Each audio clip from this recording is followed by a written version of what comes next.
Good after whenever, everyone.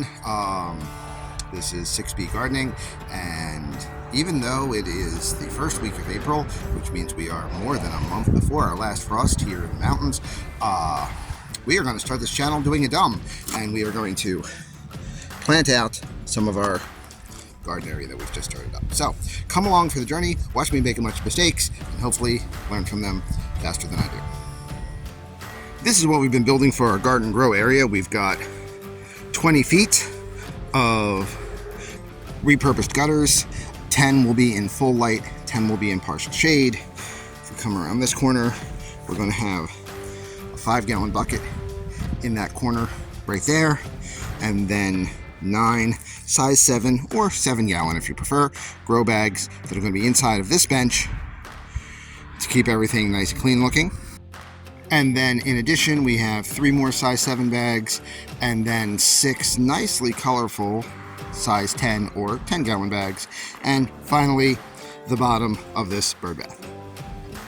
And as you can see from this shot, I live in the freaking mountains in 6B, and the biggest problem that we have doing anything in the freaking mountains is that my biggest threat is wind. Today is a nice calm day. It's only about 3 miles an hour, but generally the winds here will be 5 miles an hour to 20 miles an hour on a day, and that's without a storm. If we get a storm, that could be 30, 35 miles an hour. So nearly hurricane force winds. And that is why I have gone the extra mile in making sure that I have garden posts that will be able to support my plants and make sure that everything survives through the storms and the wind that I know are coming. So let me show you that part next. So I live by the motto of when in doubt, be excessive. So what we have here is we have our 48-inch garden stakes. Let me find one of these that is properly marked so I can prove this. I have made sure that what I'm using is heat treated, not chemically treated for a base. Heat treated, not chemically treated, and then the stakes are buried into that, and then that will go in the bottom of our size 7 bags. Some soil, and this is going to be equal parts perlite and peat moss and compost. The compost being a combination of cow manure and what the township has available for free, which I believe is probably just leaf litter.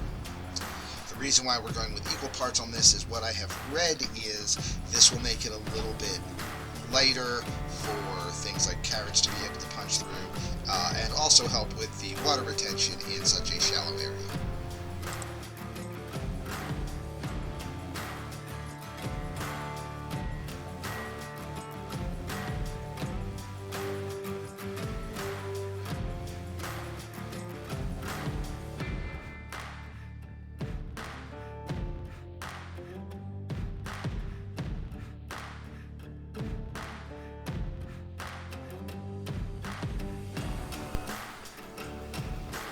After filling the gutter with our soil mixture, I planted some Parisian carrots because they only grow to a max of about 4 inches long.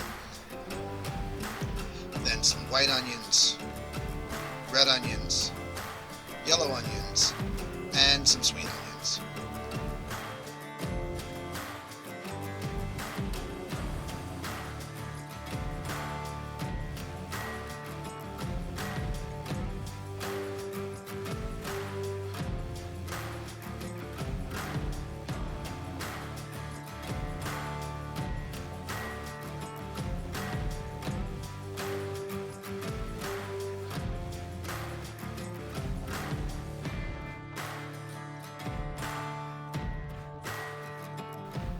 And then finally, we finish off the row with one of the wasabi plants that I already had started.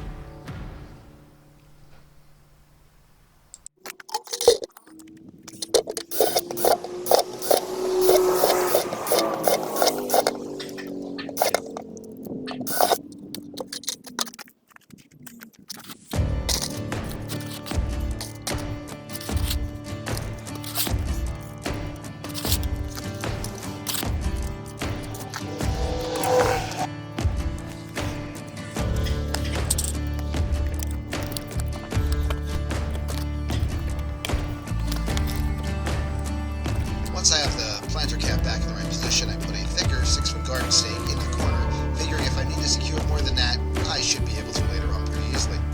I then planted a couple of soaked sunflower seeds in the middle of the bucket, a little bit closer to the stake, and then companion planted some hopness, or American groundnut if you prefer, with just a little bit of marigold cover towards the front edge.